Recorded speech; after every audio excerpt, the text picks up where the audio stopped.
is Tyler. Welcome to this week's episode of Context for Kids, where I teach you guys stuff most adults don't even know. If this is your first time hearing, or if you've missed anything, you can find all the episodes archived at contextforkids.podbean.com, which has them downloadable, or at contextforkids.com, where I have transcripts for readers, or on my Context for Kids YouTube channel, where I post slightly longer versions. Forgiveness is a really tough thing to understand. It's even tougher to do, and especially when we're confused about what forgiveness is and isn't. What do we do when we're told we need to forgive someone? What about when we want someone to forgive us? Does forgiveness mean pretending like nothing happened or everything's okay? Does forgiveness mean that everything goes back to the way things were? These are all good questions that grown-ups really struggle with, and I get questions all the time about it. The answer to all of these questions is, well, it depends on what happened and why it happened. Like all things in our lives, we need something called wisdom when it comes to dealing with forgiveness. And when things require wisdom, we know that there are never any easy answers or rules that apply to absolutely every situation in the same way. That doesn't mean we don't need to forgive or that it's going to be easy. Forgiveness is something that has to be learned, and true forgiveness isn't something we can fake. But it is something we can get better and better at as we learn to walk with God and listen to Him. And we can also get better at deciding what forgiveness looks like in different situations. Not all sins are the same, and so not all forgiveness is the same either. I guess we should start looking at the kind of forgiveness that God gives us through Jesus. The forgiveness we have in Jesus is different than all other kinds of forgiveness that we have here on earth. In the days of Jesus, the Jews were talking about sins in terms of a debt, or you could call it a bill that needs to be paid. A debt is money that you owe to someone, like a house payment or a car loan, or maybe you borrowed $5 from someone and promised to pay them back. That's a debt, and the Bible tells us how important it is that we pay our debts. But the Bible also tells us to be merciful when people owe us money and they just don't have it. Every 7 years, the children of Israel were commanded to forgive the debts of anyone who owed them money. They had to just tear up all those bills and toss them in the fire. God promised to make things right for the people who were generous and kind to the people who just couldn't pay them back. And you know what? By the time I finally started listening to Jesus when I was 29 years old, I had such a huge bill from all the sinful, mean things I'd done and all the lies I'd told and even the mistakes I'd made that hurt people. Well, there was no way I could ever pay God or the people I'd hurt back for all the awful things that I'd done. And I was just fine. Well, not really. Until the day that God told me how much I was hurting people and hurting Him too. Wow. And it took Him 2 full months of talking to me like all the time, poking and prodding me with thoughts about how much I needed Him and that He wanted me to be an entirely different person. Boy, oh boy, did I put up a huge fight. But it was that last week that was just the worst because day and night and day, He wouldn't leave me alone. He was determined to get through to me that He loved me, even though I wouldn't even start to understand that for many more years. I just thought He wanted to be the boss of me. And in fact, when I finally gave my life to Him, that's exactly what I said. Okay, I get it. You're the boss of me. I give up. And even though I was wrong about that, well, not totally wrong, but I sure didn't realize that God loved me yet, things began changing in big ways in my life. That was 25 years ago, and I'm still changing a lot. I was really messed up, so He's still having to work on me. So anytime you think you're hopeless because your life isn't changing overnight, Just remember that God is still working on Miss Tyler to get her to where He wants her to be. No one can go from being like I was to being like Jesus overnight. It takes a lifetime, and even then, we aren't going to be exactly like Him because He's perfect. The thing is that God wanted to rip up the bill I owed Him and everyone else so He could throw it all in the fire. He knew that I couldn't ever hope to carry all those terrible sins and make a fresh start. Have you ever heard that expression? To make a fresh start? It's like those poor people in ancient Israel who owed more money than they could ever pay. Maybe because a famine had destroyed all their food or their land, or enemy soldiers had just come in and stolen everything. There are lots of reasons why someone can be too poor to pay their bills. But unless someone tore up those bills, they would be paying them for the rest of their lives and they wouldn't ever be able to have a chance to get free. We all need to be forgiven sometimes, right? It might not be money. Sometimes we need people to forgive us when we've done something wrong so that we can be friends again, or at least not enemies. To forgive someone else is a very great gift. Until we forgive a person, they have to carry their guilt forever and even after they're sorry and have changed. Have you ever done anything to hurt somebody where you feel really sorry and you want to be friends again, but they just won't forgive you? That hurts a lot, right? It's like they're holding you in a prison that you can't ever get out of unless they say so. Maybe they do it because they're hurting and they don't want to hurt anymore and they're so angry that they want you to hurt as much as they do.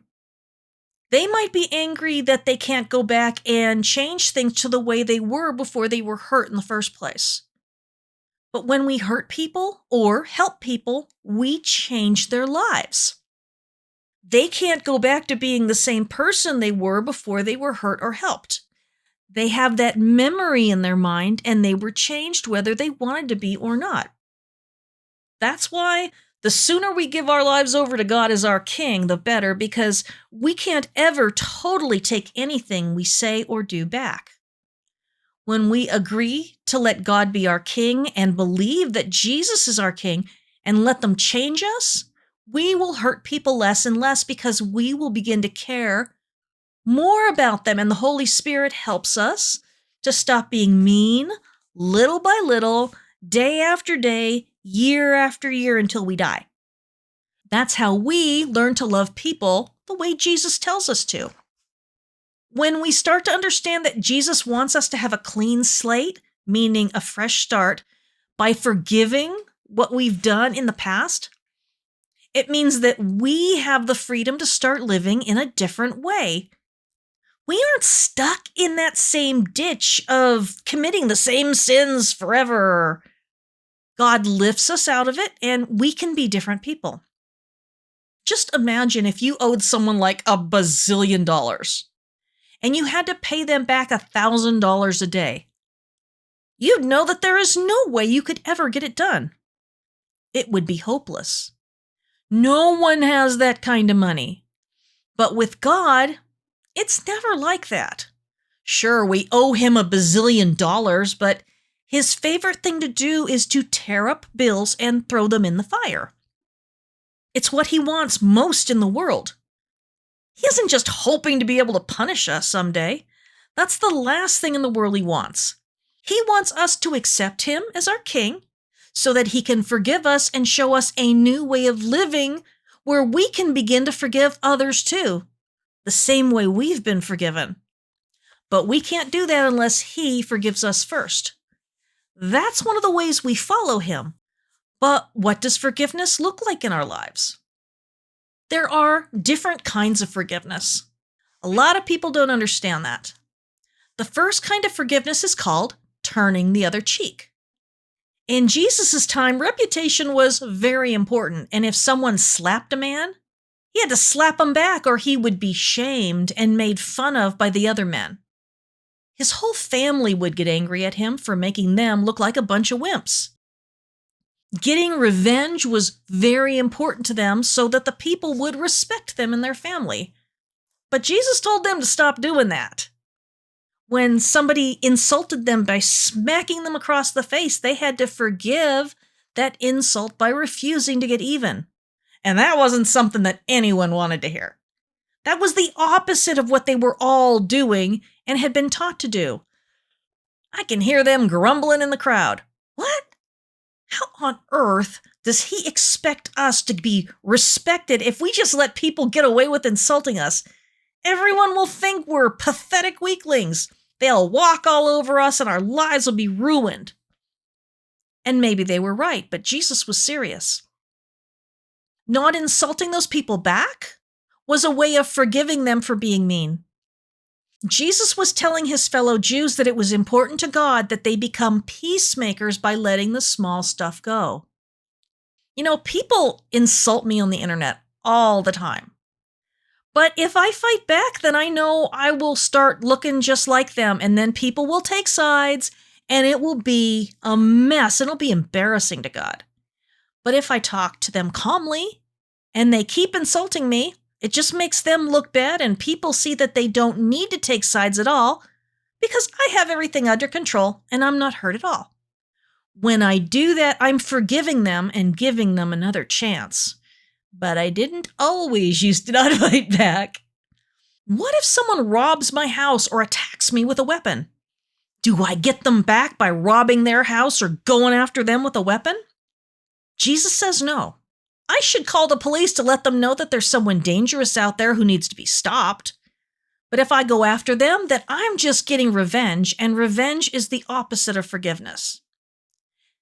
And I won't be happy no matter how much I hurt the person who's hurt me, scared me, or robbed me. I'll just keep hurting them over and over again because my hurt will never go away. As long as we're getting even, we will always be angry and hurting because nothing will ever be enough. We have to know when to say enough is enough, and so enough has to be before we get even in the first place. Justice is very important to God, and so it should be important to us too. People do need to be caught when they've done bad things by people who will hold them responsible. The Bible teaches us that. But it's about impossible for us to do it and still be merciful when what we want isn't justice, but to get even. But getting even with someone else is always about doing something worse to them than they did to us.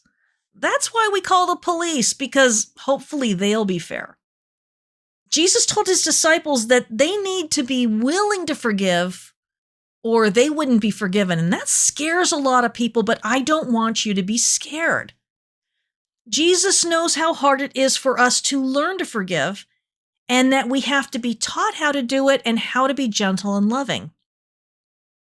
He is so patient to teach us all those things, and he understands that it isn't something we can just decide to do and suddenly be good at it or wise about it. The best place to start forgiving is to be kind to the people who may have hurt you and are really very sorry and want another chance. Maybe someone lied, or maybe there was just a misunderstanding and they got mad at you for something you didn't do, and they said something mean. Well, that happens to all of us, and we all do things that hurt other people. We want people to forgive us and give us a hug when that happens, and to understand that it wasn't because we hated them. That happens in families all the time, right? We get frustrated and cranky and we say something nasty just because we want someone to feel hurt. But then we come to our senses and realize that it just made things worse, and we want a clean slate to start over again. So we say we're sorry and do nice things to try and make up for it. Forgiveness means that the other person decides to be kind and understanding and accept you back again. But if they hold a grudge and don't forgive you for even the small things, that can feel worse than anything you did to them. That's another way to get revenge, by not forgiving someone. That's a very dangerous kind of unforgiveness because we're all guilty of sinning that way. I have apologized to my kids and my husband for being mean a lot. I want them to know I love them and that I'm sorry and that I was wrong to be mean. I want them to know that they deserve an apology. I want them to know that they are important to me and that I owe them an apology. I don't apologize to them to get them to forgive me. I can't make them do that. I apologize because I was wrong and they didn't deserve what I did to them. I can't make it so that my sin never happened, but I can let them know that I was wrong.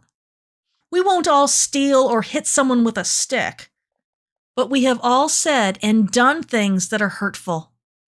If we aren't willing to forgive others when we do the same things that they do, then how can God forgive us for doing the exact same things? Fortunately, He's very patient as we learn how to forgive, and it takes a long, long time. But it also gets easier the more we do it. It's funny in a way that God tells us that we have to forgive, but we can't force anyone to forgive us. All we can do is ask. And whether they forgive or not is up to them. That's why we need to learn not to sin against other people, because we never know what will be the last straw for them. The thing they decide is too much and they never want to be around us again. We owe it to God to forgive people, but that isn't the same thing as us being able to force people to forgive us. Honestly, when we even try to do that, we aren't looking like we're very sorry or understanding about what we did to hurt them. And some people will get angry over a simple misunderstanding and won't forgive us even when we didn't do anything wrong. We can't do anything about that either except be kind and leave them alone. And that is really hard, let me tell you. I had this really good friend in the 8th grade, and we were close all through the summer before our first year of high school. On the first day back, she looked at me with hatred and hurt in her eyes, but to this day, I don't know why. She would never tell me. I wouldn't have ever hurt her on purpose, but I guess she thought I did and never forgave me. I had to be kind because the only other thing I could do was to be mean. I wasn't a Christian then, but I knew that being mean back to her wasn't going to solve anything. Couldn't make her tell me what was wrong, and I couldn't force her to forgive me. But I could learn to forgive her. It took a long time. What do we do when someone hurts us and apologizes us and then hurts us again and apologizes again, and it just keeps going on forever? Well, there's the kind of forgiveness where we are friends again, just like we were before, and then there are sad times when we forgive the person who is hurting us, but we have to keep them away from us. When we can go back to normal with a person, that's called reconciliation. Reconciliation is like a hug after an argument, okay? Where there's still love there and trust, and the relationship you have with the person has been hurt but can get better again, and you want to work on making it normal again. But what about when a person's dangerous? Well, you can forgive them by not getting back at them and by being kind to them instead when you see them, but that doesn't mean they should be a part of your life. Someone once told me a story, and I wish I knew where it came from because it was a good one. Someone came up to Jesus once and asked him how many times he should forgive his brother for sinning against him. 7 times, maybe? And Jesus said, no, 70 times 7 times. And that doesn't mean you keep a score sheet for every time you forgive a person. Well, that's messed up. It means that we keep on forgiving forever. But what does that look like in real life? Here's where my friend's story comes in. A friend knocks at your door and you open it and they punch you right in the face and walk away. Then they come back later, knocking on your door and saying they're sorry. And so you open the door, and after forgiving them and talking a while, they punch you in the face again. And this happens over and over again. Opening that door was reconciliation, okay? Trying for things to be good again. But there comes a time when forgiveness is all we can give because the other person doesn't want the relationship to be good. They just want you to open the door so they can punch you again. At some point, when you hear the knock at the door and the person says sorry, you leave the door closed and say, I forgive you, but I'm not opening the door again to give you any more chances to punch me. I really like that story because it shows the difference between forgiving someone and letting them just hurt you forever. You don't have to let anyone hurt you forever. You can leave the door closed when it is dangerous to open it. That doesn't mean you aren't being forgiving. It just means that you are done with being punched. And if anyone is doing something like that, please call the police.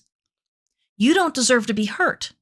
Forgiveness means that you don't hurt the person who hurt you, but it doesn't mean you have to let them hurt you forever, or even at all. Forgiveness is really hard to learn.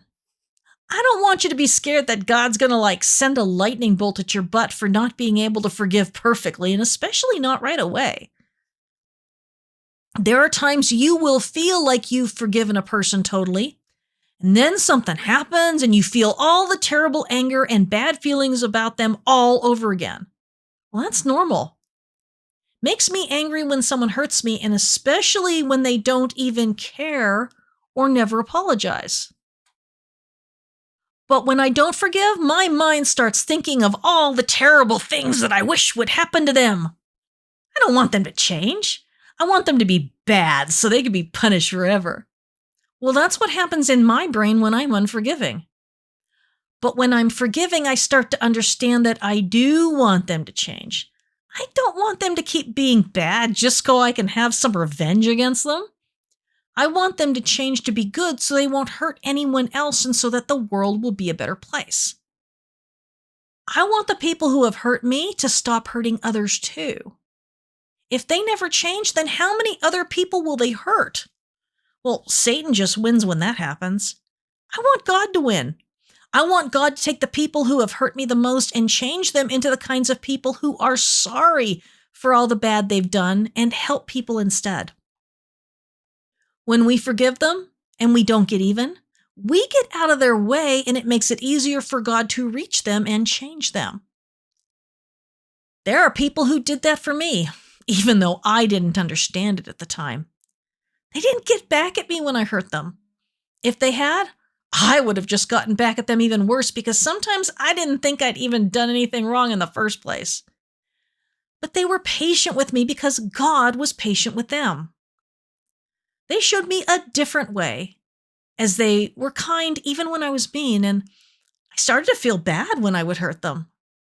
God was using their forgiveness to teach me how to start loving others as they were loving me. I wanted people to forgive me. I needed people to forgive me. Sometimes I needed people to walk away from me so I could understand that I can go too far. Without forgiveness, the forgiveness of God and other people in my life, I would still be who I was 25 years ago, and the world would be a worse place than it is now. At least for the people who know me. People didn't keep me in a jail by not forgiving me. And when they were wrong, they said they were sorry. They showed me a different and better way. I liked how it felt when they said they were sorry when they'd hurt me. I wanted other people to feel that way when I hurt them and knew I was wrong. And the more I did that, the more God could trust me to show me the other things I was doing that hurt people that I didn't even know about. And He showed me how to make things better. I still hurt people sometimes, but I know that making things right again is an easy way to help someone else's heart heal. And I give people space when they don't know how to forgive me yet. I can't force them to forgive me. I also can't force them to apologize. That's God's job. It's good to learn to say sorry, but no one can make us mean it. God wants us to say it and mean it, and He wants us to be able to learn how to forgive, too. Next week, we're going to start learning how to be more like Jesus, and I'm very excited about this. Before we move on to more of the life story of Abraham and Sarah, and then to Isaac and Jacob and his sons, we need to look at Jesus so we can see the difference between being perfect and really being messed up and needing Jesus. I love you. I'm praying for you. And I know that you can change your life and the world around you by learning to forgive.